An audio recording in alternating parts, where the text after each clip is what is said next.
Where the Wild Things Are by Maurice Sendak.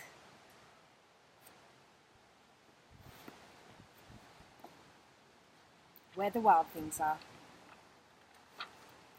Where the Wild Things Are, Stories and Pictures by Maurice Sendak. The night Max wore his wolf suit and made mischief of one kind,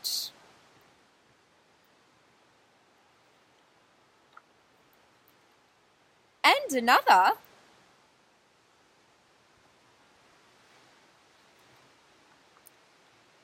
his mother called him "Wild Thing," and Max said, "I'll eat you up." So he was sent to bed without eating anything.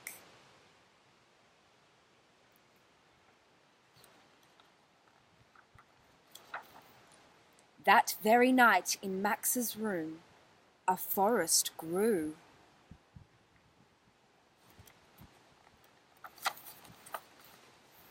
And grew.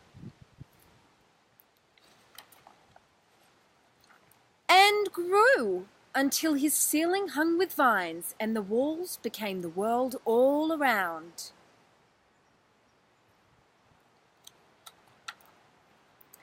And an ocean tumbled by with a private boat for Max, and he sailed off through night and day,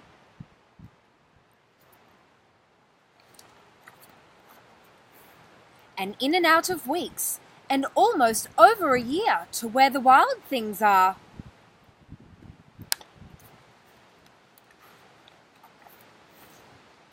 And when he came to the place where the wild things are, they roared their terrible roars, and gnashed their terrible teeth, and rolled their terrible eyes, and showed their terrible claws.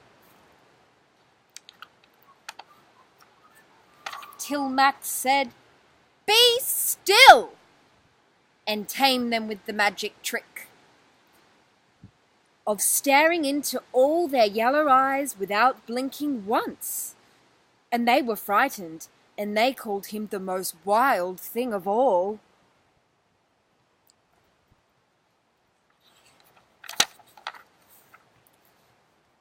And made him king of all the wild things. "And now," cried Max, "let the wild rumpus start."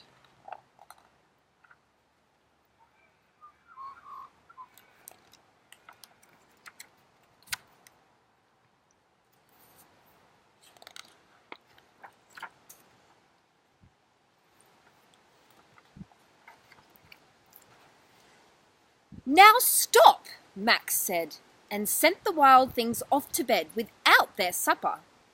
And Max, the king of all the wild things, was lonely and wanted to be somewhere where someone loved him best of all. Then all around, from far across the world,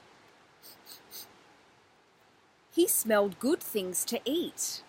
So he gave up being king of where the wild things are.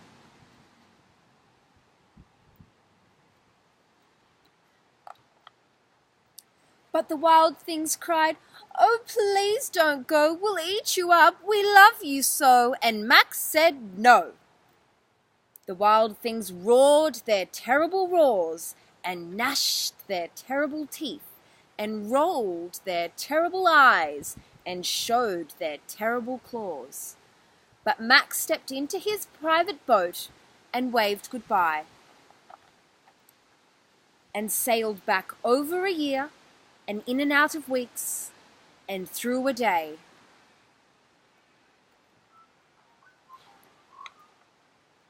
And into the night of his very own room, where he found his supper waiting for him.